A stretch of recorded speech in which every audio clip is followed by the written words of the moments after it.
Collecting versus hoarding. That's what I want to talk about today. And am I a hoarder or am I a collector? Let's find out, shall we?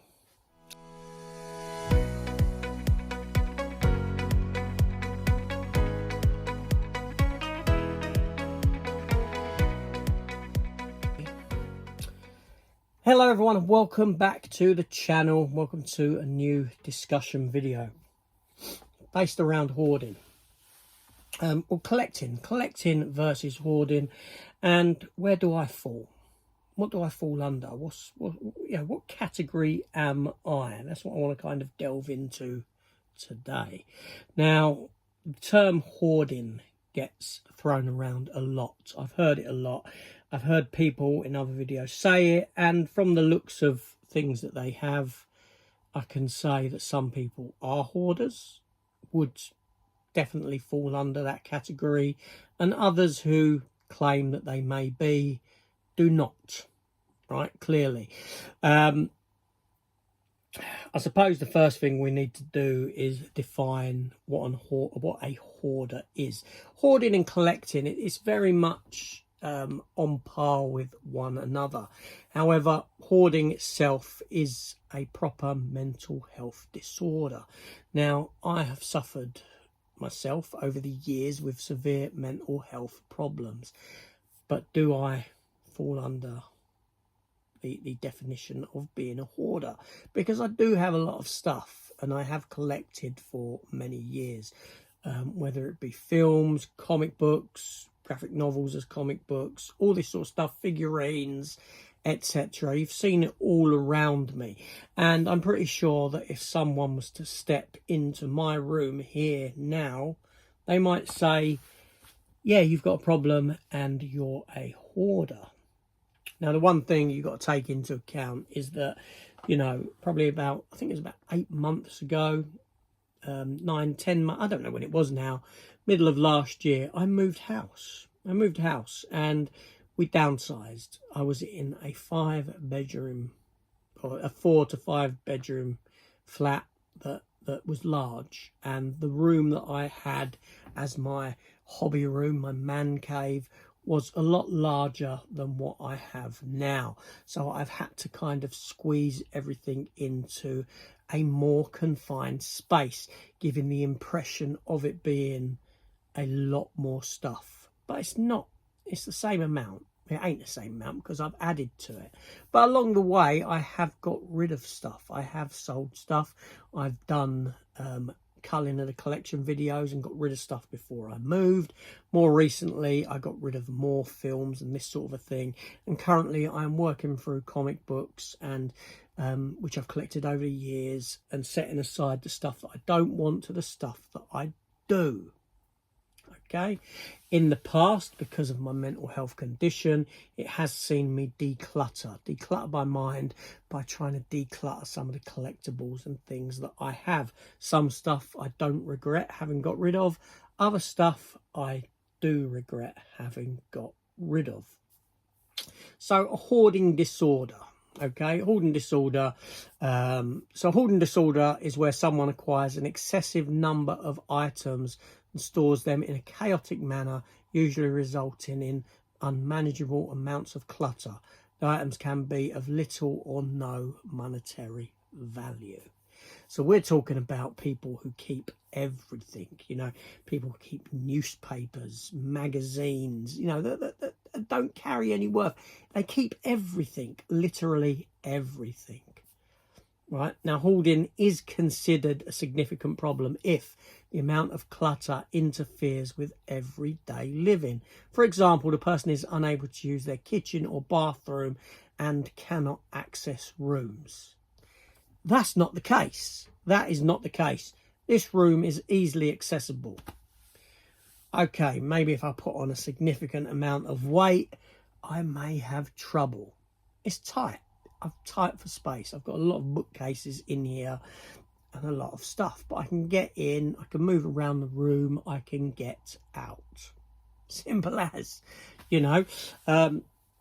Also, it's a significant problem if the clutter is causing significant distress or negatively affecting the quality of life of the person or their family. For example, they become upset if someone tries to clear the clutter and their relationship suffers. That's not on the cards. That's not a thing. Sometimes you will see a hoarder, the stuff that they have, it spills over into every other room and takes over every other room. Now, I don't have anything downstairs in the front room. I say I don't have anything. I have a cabinet that the TV is sat upon. And in the drawers, I've got some current films and TV that I am watching through. And there are 2 glass cabinets on the wall.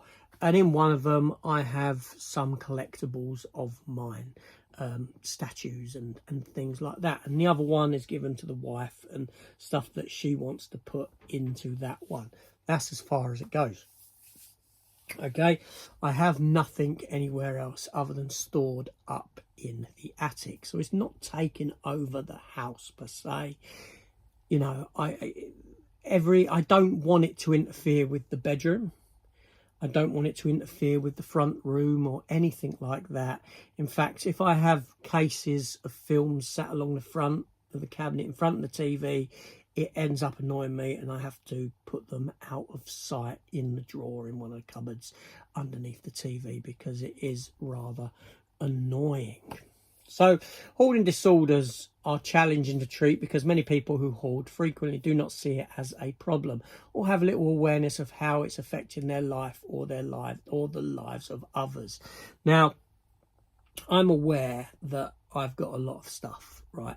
And I'm aware that now that I've downsized into a smaller house, which is a 3-bedroom house with a garden, we got rid of the flat because basically I wanted a garden for the dogs. We didn't need the flat the size that we had because, my kids are grown up, they're gone. It's just me and the wife, and my father as well. So everything, it just works around the size of the place. Like I said, I wanted the garden for the dogs, so I've given up inside space for external space. But some people may realise that they have a problem but are reluctant to seek help because they feel extremely ashamed, humiliated or guilty about it. Now, I'm in, because of my mental health conditions that I've suffered, I have extensive counselling, which is privately funded by me. It's not through the NHS. And I've actually shown my counsellor the room that I am in. Not in person, as in photos of the room that I am in. And she says, that's not hoarding. She goes, everything is set out. It's on shelves. It's, there's a lot, but it's organised, so to speak. I don't mean organised in the sense that it's A, B, C, D, or that sort of a thing. Some of it is, but there's an organisation to it. So she goes, that isn't hoarding. You're not hoarding. You're collecting. You've got a lot of stuff, but you're not hoarding. So if you feel that someone is a hoarder, it's really important to encourage a person who is hoarding to seek help, as they're difficult, as discarding objects can not only cause loneliness and mental health problems, but also pose a health and safety risk. I suppose things like fire and that sort of thing is, and also rats and that vermin can breed. It's a breeding ground for vermin, and that's not the case here, right? Now, like I said, mental health problems. My mental health problems didn't cause me hoarding issues. Like I said, hoarders are very scared. They're reluctant to let go of anything. Okay, and don't get me wrong, I have to think twice about letting go of something. There's stuff that I would say I would never let go of that. I don't want to let go of that. There's a lot in here that I wouldn't let go of. Okay, but there's other bits that I do let go of, that I have let go of historically. It ain't been a lot, don't get me wrong, it ain't been loads, but there's bits and pieces that over time I've said, I don't need that anymore. I don't want that anymore. I've grown beyond that film. And like I said, currently I'm doing it with comic books as well. So anyway, so with hoarding, so the reasons why someone begins hoarding is not really understood. It can be a symptom of another condition. For example, someone with mobility problems may be physically unable to clear the huge amount of clutter they have acquired. People with learning disabilities or people developing dementia may be unable to categorise and dispose of items. Now, that sort of thing I completely understand. If you're physically unable to get rid of stuff, it kind of makes sense that, you're going to need help doing it if you can't do it yourself. And people with dementia and learning problems, I totally understand it. Mental health problems associated with hoarding include severe depression, psychotic disorders such as schizophrenia, and OCD, obsessive compulsive disorder. Now, like I said, I've had a history of severe depression. And in fact, I've done a video where I know that my collecting habits have been formed by my depression. It was a way of me to comfort myself. I got into financial debt because of it and this sort of a thing, but never have I stepped into the realm of hoarding. It's always been organised. Even if it was ever chaotic, it's been organised. I can't say that for the comic book side of things now, because after doing 4 or 5 moves, it becomes very difficult to keep this stuff comic book wise. It became very difficult to keep it all together, all in order, and this sort of a thing. So I have found it difficult with that, but I'm working through that now. But that's just because of move after move after move. Had I not moved ever, had my first marriage not broken down, I was still in the same house I was at that point, I'm pretty sure that all them comics would have been in a much more manageable position than what they are. Obviously, another thing is that in some cases, hoarding is a condition in itself and often associated with self-neglect. People are more likely to live alone, be unmarried, have a deprived childhood, have family history of hoarding, have grown up in a cluttered home and never learned to prioritise and sort items. Again, prioritise and sort items. I've always sorted items, and my kids have grown up in a home where I've collected and I have had a lot of stuff, and they've moved out and never have they taken on that sort of collecting habit. Do you know what I mean? So I know that my collecting habits were formed because of poor mental health. I know that. I know that as a fact. I know the exact reasons why. But never have I delved into the realm of hoarding. Okay? I see myself as a collector.